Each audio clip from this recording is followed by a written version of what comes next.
नमस्कार बच्चों। तो आज हम कुछ कंजक्शन का प्रयोग करना सीखेंगे। ये कुछ कंजक्शन मैंने लिया है, एंड, बट और आर। इन तीनों का प्रयोग करना सीखेंगे हम।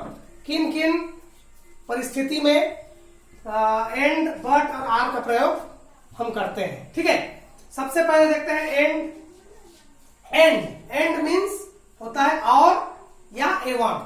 ठीक है, तो एंड का प्रयोग कब होता है? दो शब्दों या दो वाक्यों को जोड़ने के लिए एंड का प्रयोग किया जाता है। दो वाक्यों या दो शब्दों को जोड़ने के लिए। ठीक है, तो आइए देखते हैं पहला example. Ram and Hari are going to school. Ram और हरि स्कूल जा रहे हैं। यहाँ पे राम एक अलग वर्ड है और हरि एक अलग वर्ड है ना।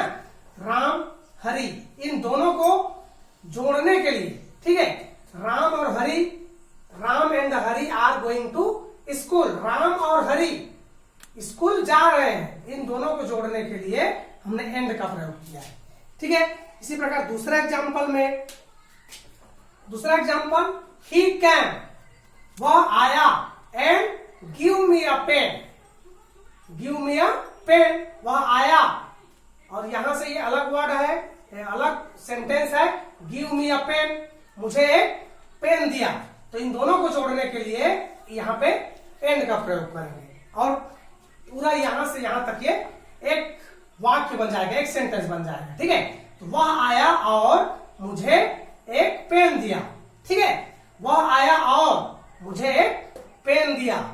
ठीक है, तो यहाँ पे दो वाक्यों को जोड़ने के लिए एंड का प्रयोग किया गया है। ये पहला वाक्य, ये दूसरा वाक्य। इसी प्रकार से यहाँ पे दो शब्दों को जोड़ने के लिए, राम और हरि, इनको जोड़ने के लिए भी एंड का प्रयोग किया गया है। ठीक है, तो इस प्रकार से दो शब्दों या दो वाक्यों को जोड़ने के लिए एंड का प्रयोग करते हैं। अगला हम देखते हैं बट का प्रयोग। बट मीन्स किंतु, परंतु, लेकिन, मगर इत्यादि होता है ना। तो इनका प्रयोग, बट का प्रयोग कब होता है? दो विपरीत भाव वाले वाक्यों को जोड़ने के लिए बट का प्रयोग किया जाता है। विपरीत भाव। ठीक है, आइए विपरीत भाव क्या है, सेंटेंस यहाँ पे एग्जांपल के माध्यम से समझेंगे हम। पहला है, यहाँ पे दो सेंटेंस मैंने लिया है। पहला सेंटेंस, ही कैम हियर, वह यहां आया, वह यहां आया। दूसरा sentence, he did not stop, वह नहीं रुका। ठीक है जी, तो यहाँ पे पहला सेंटेंस, वह आया, वह यहां आया, नहीं रुका, वह नहीं रुका। तो यहाँ पे अलग विपरीत हो रहा है ना, आया जरूर लेकिन रुका नहीं। तो लेकिन यहाँ पे हमको लेकिन बोलना ही पड़ेगा, है ना। इसलिए इन दोनों को एक साथ कैसे लिखेंगे? ही cam here but he did not stop, वह यहां आया परंतु वह नहीं रुका। तो यहाँ पे बट का प्रयोग करेंगे, क्योंकि यहाँ पे विपरीत भाव हमें मिल रहा है ना, विपरीत भाव। ठीक है, विपरीत भाव का बोध हो रहा है। ठीक है, तो यहाँ पे हम बट का प्रयोग करेंगे। दूसरे एग्जांपल से समझते हैं। Mister Verma was a teacher. Mister Verma एक शिक्षक थे और his wife was a housewife. दूसरा सेंटेंस, उनकी पत्नी एक गृहिणी थी। ठीक है, यहाँ पे ये मिस्टर वर्मा टीचर थे और उनकी पत्नी हाउसवाइफ। तो ये भी अलग अलग विपरीत भाव हमें बता रहे हैं, इसलिए यहाँ भी हम बट का प्रयोग करेंगे। ठीक है, mister Verma was a teacher, mister Verma एक शिक्षक थे, बट परंतु his wife was a housewife, परंतु उनकी पत्नी एक हाउसवाइफ थी, एक गृहिणी थी। ठीक है, तो यहाँ पे हमने बट का प्रयोग किया। ठीक है, तो बट का प्रयोग कब होता है?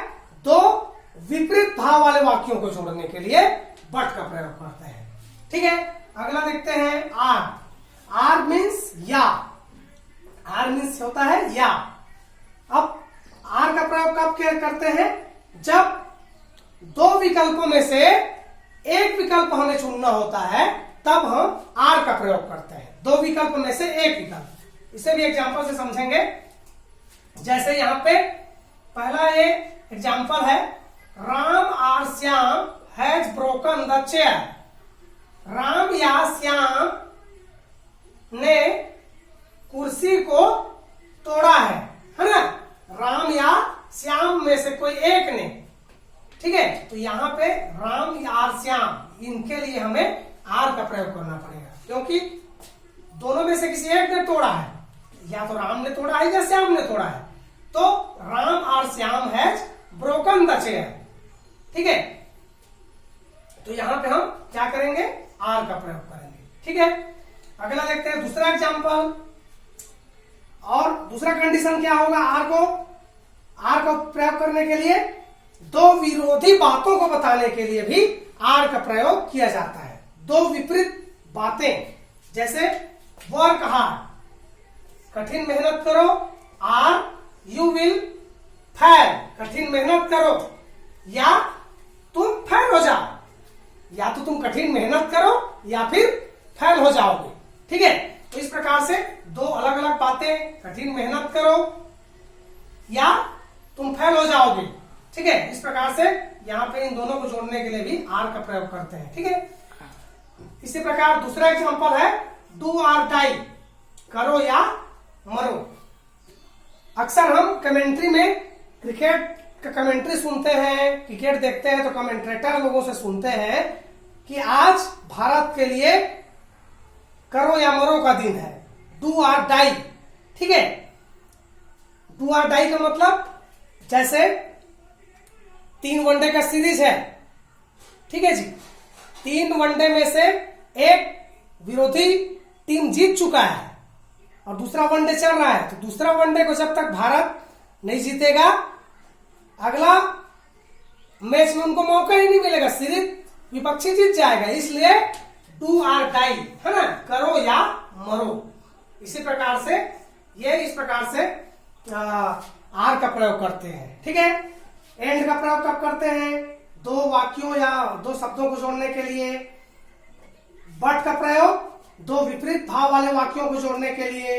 और आर का प्रयोग दो विकल्प में से एक विकल्प को चुनने के लिए या विरोधी बातों को बताने के लिए आर का प्रयोग किया जाता है, ठीक है।